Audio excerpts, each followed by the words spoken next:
Hi everyone, आशा करता हूँ आप सभी लोग ठीक से होंगे। टेक्निकल साइडों में आपका स्वागत है। आज हम बात करेंगे एसी यानी एयर कंडीशनिंग। यह कैसे कार्य करता है एक डायग्राम की मदद से जानने की कोशिश करेंगे। एसी वैसे तो सारे एसी जो भी हैं अलग अलग तरह के होते हैं, लेकिन उनका सिद्धांत एक ही होता है।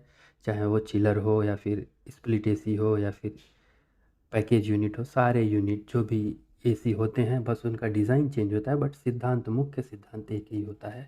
आइए आज हम एक डायग्राम की मदद से जानने की कोशिश करेंगे। आपकी स्क्रीन पर एक डायग्राम दिख रहा होगा। एसी के मुख्यतः 4 कंपोनेंट होते हैं। जो मुख्य कंपोनेंट हैं हम आज उसी की बात करेंगे। फर्स्ट कंप्रेसर होता है, सेकेंड होता है कंडेंसर जिसको आउटडोर यूनिट भी कहा जाता है, थर्ड होता है एक्सपेंशन वाल्व और चौथा होता है इवोपोरेटर जो इंडोर यूनिट होता है। आपको यह हम बता दें कि जो भी एयर कंडीशनिंग सिस्टम होता है वह बस एक गैस पे कार्यरत होता है जो कि रेफ्रिजरेंट गैस कहलाती है। इस गैस की वजह से ही सारा सिस्टम एक्टिव होता है।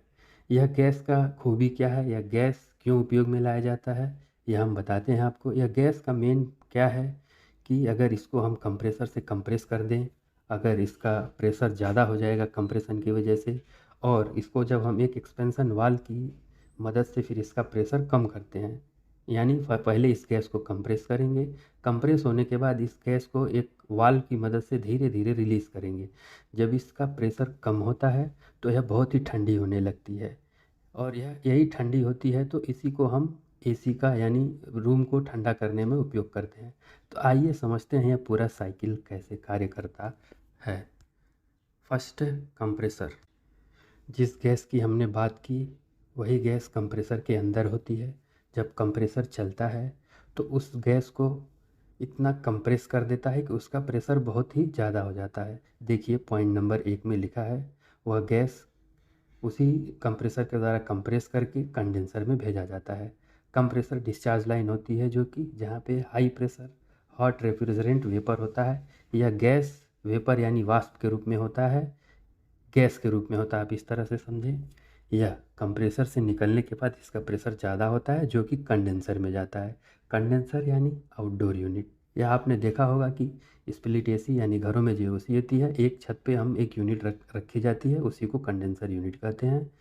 वहाँ पे जब यह कंप्रेस की हुई गैस जाती है तो एक फ़ैन होता है, और वह फ़ैन की मदद से एक कॉइल होता है, कॉइल में यह गैस घूमते हुए जाती है, और फ़ैन की वजह से आउटडोर जो टेम्परेचर होता है, वातावरण टेम्परेचर होता है, उसकी मदद से उस पे हवा डाली जाती है। कॉइल पे ऊपर हवा जाने की वजह से गैस का टेम्परेचर थोड़ा कम होता है और वह लिक्विड फॉर्म में बदल जाती है। अभी भी गैस का प्रेशर बहुत ही ज़्यादा होता है।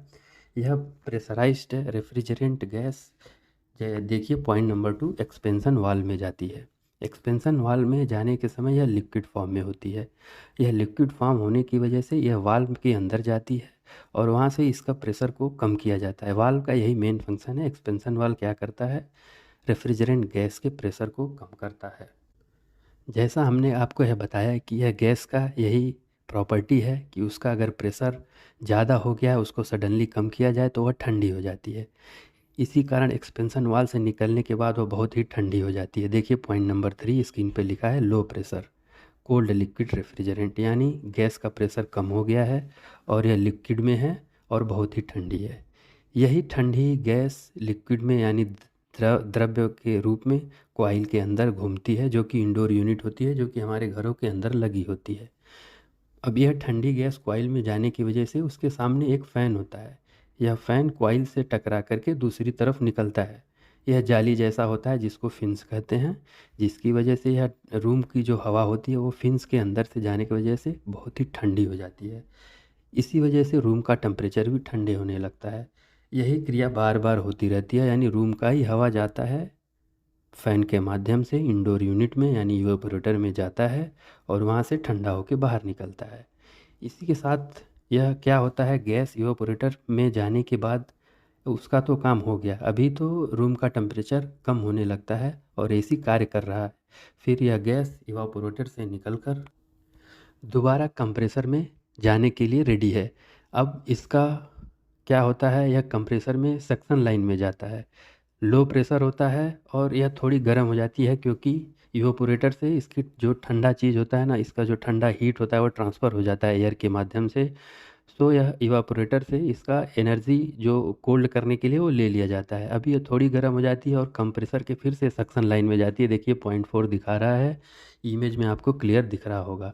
उसके बाद यह कंप्रेसर में जाती है और वो दोबारा से इसको कंप्रेस करके फिर से साइकिल कंडेंसर में जाता है और ऐसे ही 1 2 3 4 यह साइकिल चलता रहता है। इसी इसी की वजह से हमारी एसी कंटिन्यूअस काम करती रहती है।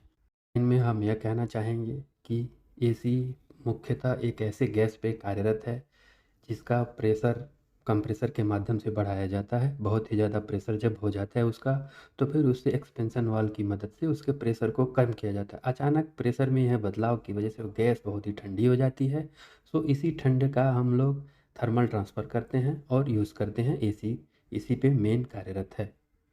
उम्मीद करता हूँ कि आप लोगों को यह समझ में आया होगा। बहुत बहुत धन्यवाद, शुक्रिया, थैंक यू वेरी मच।